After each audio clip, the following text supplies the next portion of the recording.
inviting me to share our work in London and around the UK with you in such a beautiful setting. I feel very honoured because this is my 70th year, and I have been to northern Italy 3 times in this year and never before. So I've now been to Milan, to Venice, and now Padua. So thank you for this invitation.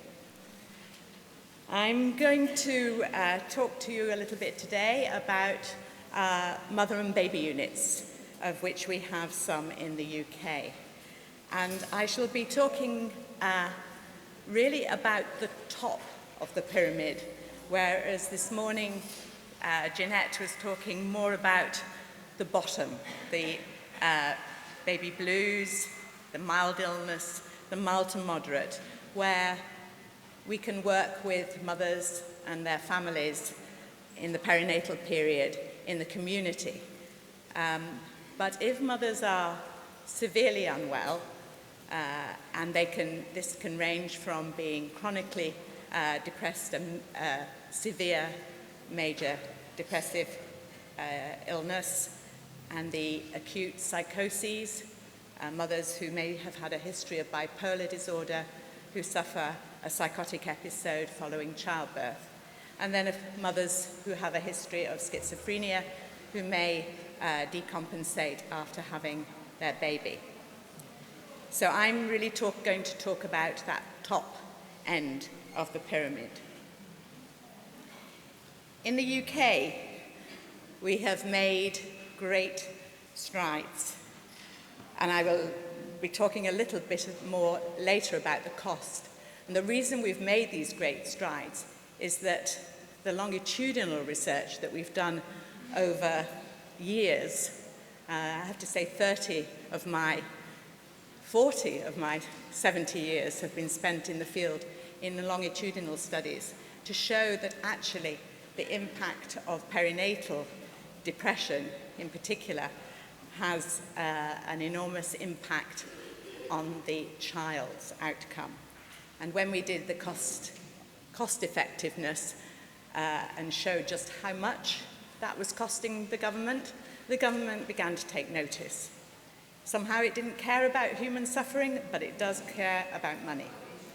So in 2016, the British government gave us, gave NHS England, because it operates slightly differently, a huge amount of money to enable us to develop our perinatal resources. So you can see the huge increase in specialist teams in 2017.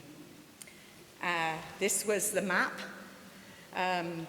in 2015, and you can see that there's a lot of red, pink, and not very much green, which is where specialist services exist and are available to everybody.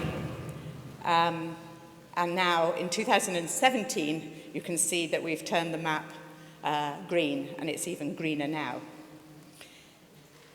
We had 17 inpatient mother and baby units, and in 2018 we have now got 4 more. So we have 21 mother and baby units around the UK, and you can see that we now have them in areas where those facilities were not available before. This is a mix of pictures of the mother and baby unit where I worked as a developmental psychologist, and this is part of the South London and Maudsley Trust in South East London. And this is where mothers are admitted with their babies if they need inpatient care. So we don't have to separate mothers and babies. Sadly, fathers can't stay, but they visit. I think it's health and safety, privacy and dignity and privacy that precludes fathers staying. But eventually, perhaps the government will see that actually it's important for the fathers to stay too. This is Professor Chani Kumar, after whom that unit was named. He was one of the first people to really work in this area, and he very much had mothers in mind, mothers with mental health problems, but he always kept the baby in mind. And with that, he set up the first mother and baby unit in the UK. Sadly, he died, prematurely then in 2000, and so we are carrying on his legacy. So these are some of the specialist interventions that we have on the Chani Kumar Mother and Baby Unit. We admit women in pregnancy if they need inpatient care with their pregnancies, and then they can stay and sometimes go home but come back around the delivery. We manage the mother's mental illness, their physical health.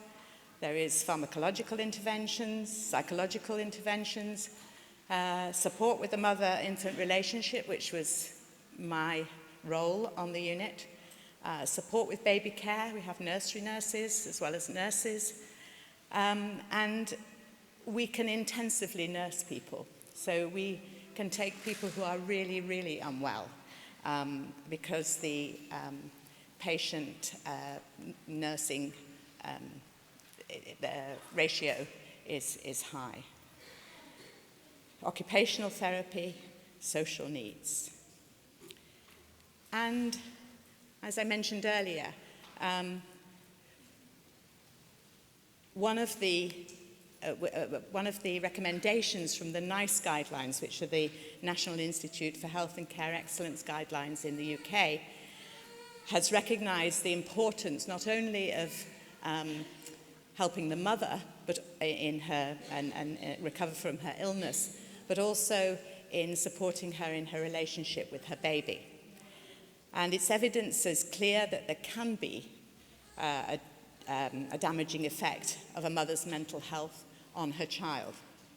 And this comes, as I mentioned, from longitudinal studies.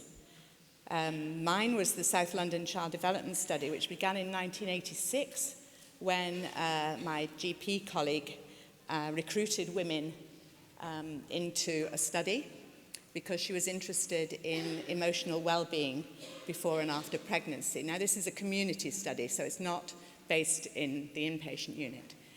And since then, there have been other studies. One's the ALSPAC, which is the Avon longitudinal study of parents and children, and that is a much bigger study that recruited all the women who were pregnant in the 1990s, in what was then a county of England called Avon.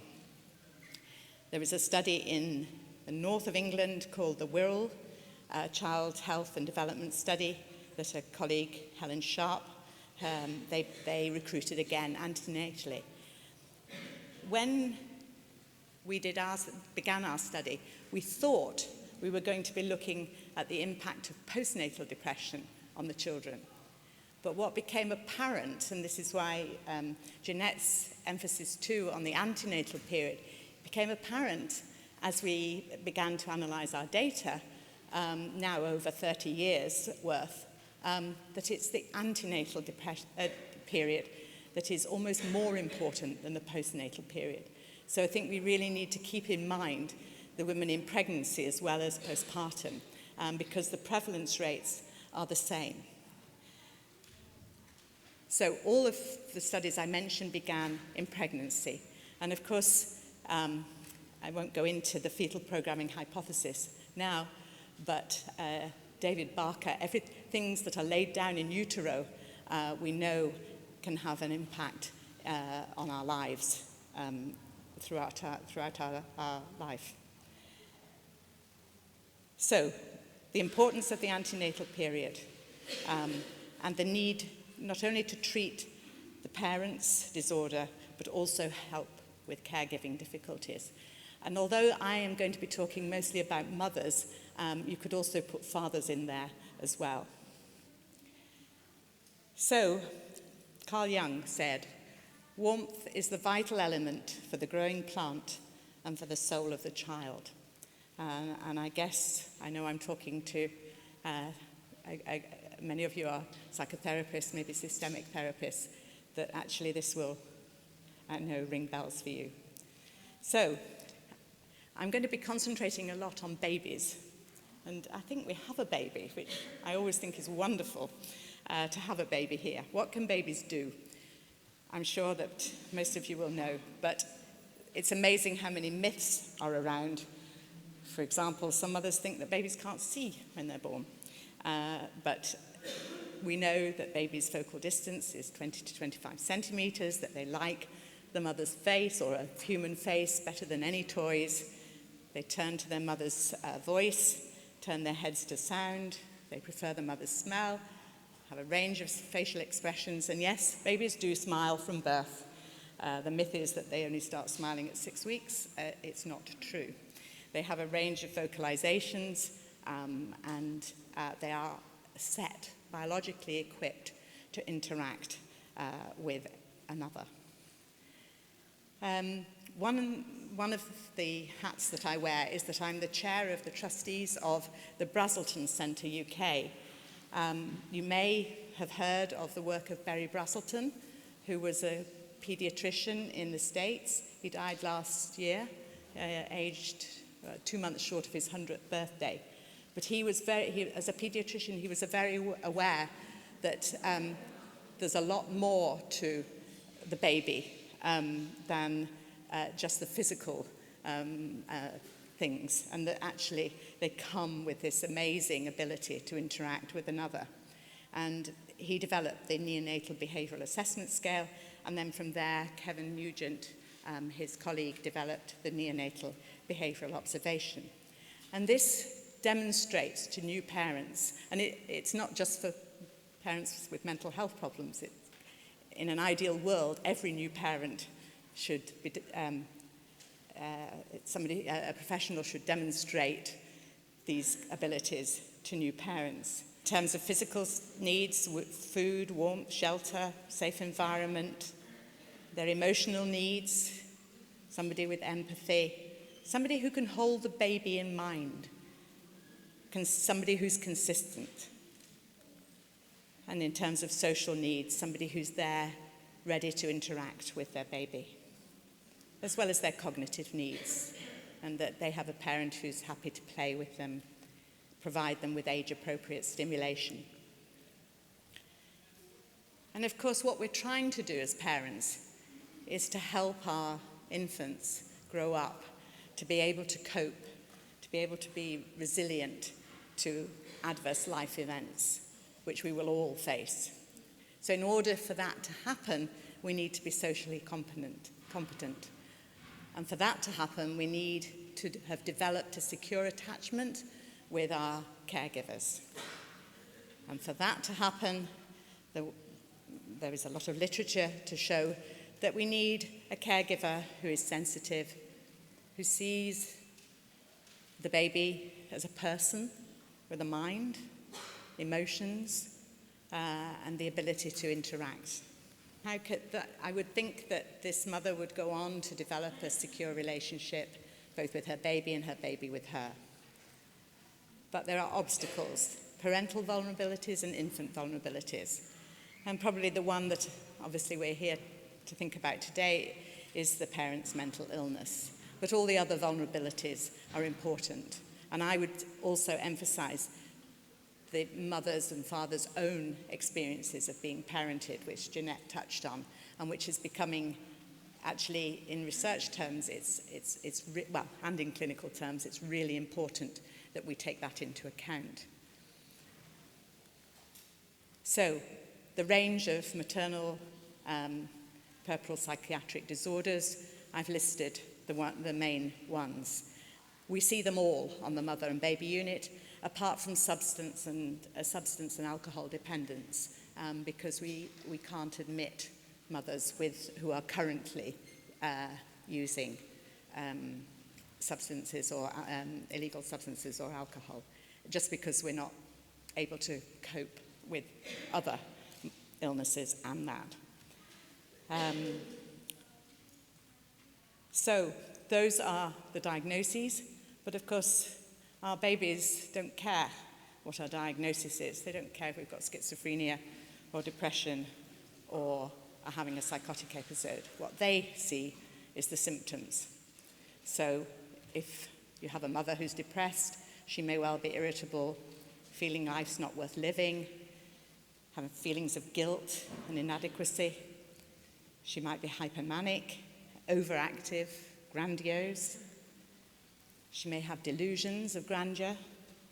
For example, we had a mother who thought that her baby could fly, and the midwife went to the home following the birth, and the mother was standing at the window thinking that her baby could fly. So that can lead to very disturbed and unpredictable behavior. Obsessions, where the mother is so busy cleaning things, cleaning the bottles, cleaning her hands, cleaning the baby, that she can't actually attend to the baby. Hallucinations, often very negative hallucinations, command hallucinations, which might be telling the mother to either kill her baby or kill herself. Often hallucinations that tell her she's a bad mother. And then various other symptoms that might get in the way of the mother being able to look after her baby. Particularly fluctuating, changing symptoms, because what a baby needs is consistency. And if you have a mother or a father who is sometimes very withdrawn and sometimes very intrusive, then the baby can't make sense of that world. And 2 profiles have been identified by Ed Tronick, I think in the first place, which shows that a mother could be very withdrawn in her interaction with her baby, and the baby might be distressed or protesting, or less attentive and less focused in play. So let me show you another clip. And another profile that's been identified is one where the mother might be intrusive, might be overstimulating, and the baby might be avoidant and disengaged. There's another clip. So let's just think a little bit about how we promote secure attachment. And there's a book in the UK by Sue Gerhardt, a psychotherapist, who wrote a book called Why Love Matters. And she describes that good emotional immunity comes out of the experience of feeling safely held, touched, seen, and helped to recover from stress, whilst the stress response is undermined by separation, uncertainty, lack of contact, and lack of regulation. So this is why we really feel that it's important to have mother and baby units, where mothers can come and not be separated from their babies. On our ward, we've developed some various techniques using, obviously, almost all the mothers on our ward will have some medication, have some pharmacological intervention. They are very unwell. But alongside that, we have a lot of psychological interventions and others that I described earlier. But one particular area of work that we've piloted is a video feedback intervention based on the concept of mind-mindedness.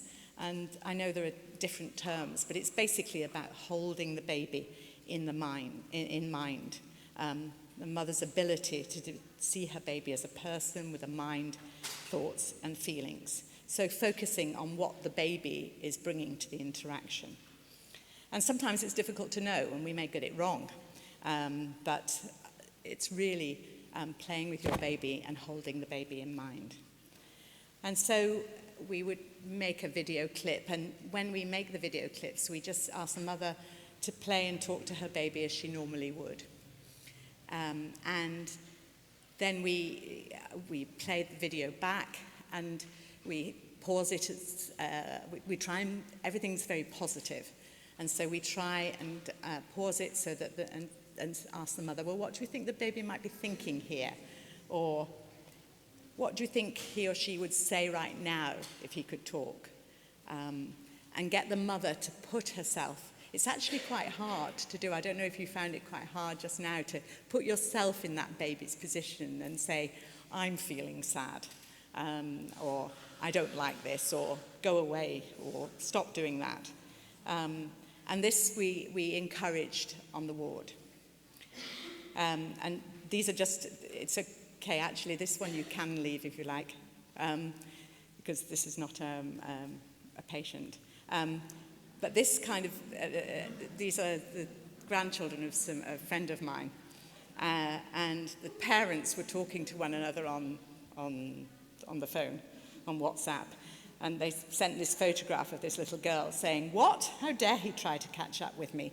So this baby was born at term. And then her cousin was born prematurely, I think when he was only 30 weeks.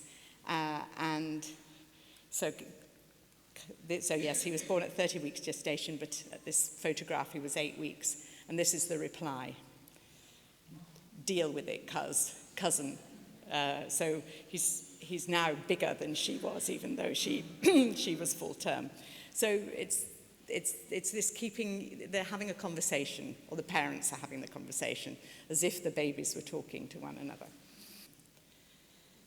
Of course, to show the world that it's no good just having qualitative data, we have to show the world that, to get funding, of course, that we are making a difference. And there are various ways of coding video play sessions, and these are just some of them. One of the ways that we used is looking at maternal sensitivity using the care index, which I think is something that you know here, isn't it, with Pat Crittenden and Landini. There's an Italian who's taking over from Pat Crittenden, in fact, and she's a disciple, if you like, of Mary Ainsworth, and has developed various methods, and the one that I know is the care index, CARE index, and we use that to code our videotapes. It's quite difficult to get reliability, but once you've got it, it's a very useful tool. And so we looked at maternal sensitivity, and you can see across all the diagnoses that the mothers were more sensitive on discharge than on admission. We'd made videos. The difficult thing is to make video clips of somebody when they're unwell. But it's really, really important because otherwise it's important not only for us as researchers, but important for the mothers too, because they can actually see how they're progressing. And this just shows us in terms of coding that they become more sensitive, and that they, across the groups of diagnoses, depression, psychosis, schizophrenia, they all improve. And in fact, at the end, there's no difference between the three different groups. So even though some research studies show that mothers with schizophrenia continue to have difficulties relating to their babies, actually our study after the intervention shows that they also can make huge improvements. And similarly, the babies. So the babies become more cooperative. So it's not just that the mothers improve, but also that the babies improve in their interaction with the mothers. This is a study, this is all part of the research from the Mother and Baby Unit that shows that across, these are from 2012 to 2014, that mothers on discharge are more sensitive, less unresponsive, and the babies are more cooperative and slightly less passive, although that's not statistically significant. But of course, what are the longer term effects? And we once mothers and babies have been on our Mother and Baby Unit, they then are discharged into the community, but we don't necessarily know what happens as clinicians on the Mother and Baby Unit. But we invited mothers to come back, and when the babies were, probably between 18 and 24 months, and we did what's called the strange situation, which I guess is a way of assessing the attachment relationship between the infant and the mother. and that's probably something that you're familiar with. So we had an intervention group who had experienced the mind-mindedness intervention, a standard group where we had videos before and after but hadn't done the mind-minded intervention, and then we had a control group of well mothers. All were filmed, and then we looked at the mother's appropriate mind-related comments, as according to Elizabeth Means, and we found that on discharge again, the people who'd had the mind-minded intervention actually are much more appropriate in their mind-related comments. For some reason, the intervention group had a very high non-attuned mind-related comments at admission, but there was a significant improvement on discharge. I won't go into the definitions of the attachment relationship, strange situation, because I guess you know them, the secure, the insecure avoidant, the insecure ambivalent, and the disorganized. But we found that following our mind-mindedness intervention, that a very small number were disorganized, but in the standard care, so they'd been on the mother and baby unit and had videos, but the vast proportion of them, 70%, were disorganized at between 18 months and 24 months. The numbers are small, but it tells us something about that intervention and thinking about helping the mothers to see their babies as people, crediting them with a mind that somehow seems to work, and that actually the babies are more likely to be securely attached following such an intervention. We couldn't believe the figures, so we actually sent the tapes off to the US to be coded there as well, but the results were the same. So just to 5 more minutes. I mentioned at the beginning that our government had taken notice of the fact of the economic cost. So the known costs of perinatal mental health problems per 1 year's birth in the UK totaled £8.1 billion. And a pound is like a euro, I think, nowadays. I don't think there's much difference, sadly. But 72% of those costs were because of the impact on the infant and then the child, adolescent, and young adult. So the government thought, hang on a minute, I think we need to give them some money to prevention is better than cure. So parental mental health is a major public issue. We know that the cost of non-intervention, non-prevention is huge. But the good news is that the perinatal period is a window of opportunity. Women are highly motivated. They want to break the cycle, and they really want to be the best parent they can be. So we must take this opportunity of new life and new hope. What is good enough care, however? It's something that we struggle with a definition. We don't know what it is. But here are some ideas. I think good emotional care is about providing the holding environment so that the child can develop a secure attachment relationship. The person who can tell us best whether the care received is good enough is the infant. So that is why we must watch the baby. If we watched the baby in those video clips, we could see they were telling us what was good and what was not good. And we can then work with trying to help the parents be the best parent they can.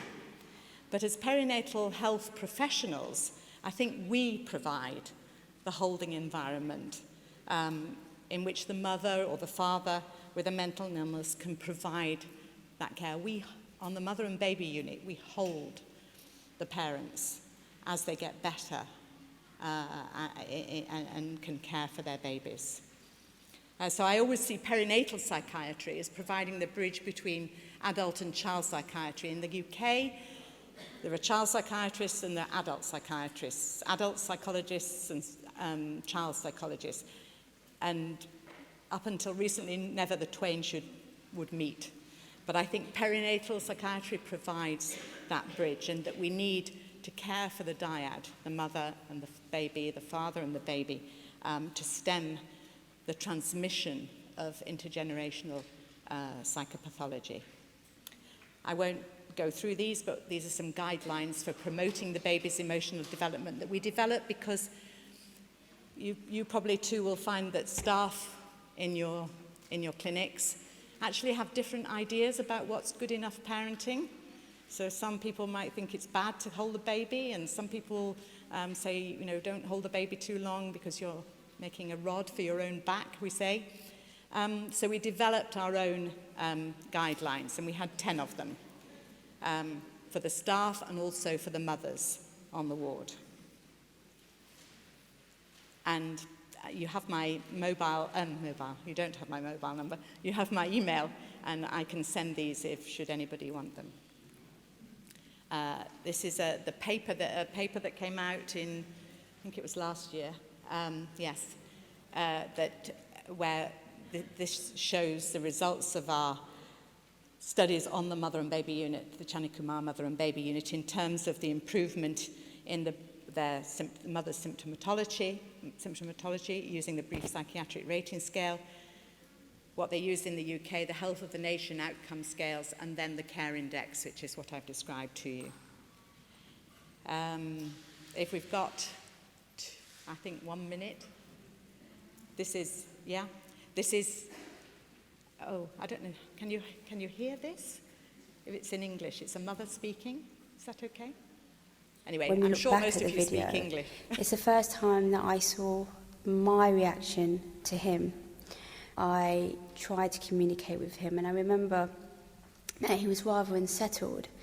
And I remember saying, poor you, were you crying? And it was my tone of voice, and I think it was my words. And it's the first time, actually, that I actually thought, well, how would I feel if I was looking back at that face and hearing that voice? And I'd feel a sense of sadness. That's not a way really to communicate with him. I used to think, well, he's just a baby. I didn't think that they had those kind of emotions, and at the time I thought, I'm feeding him, he's clothed, and I respond to him when he cries.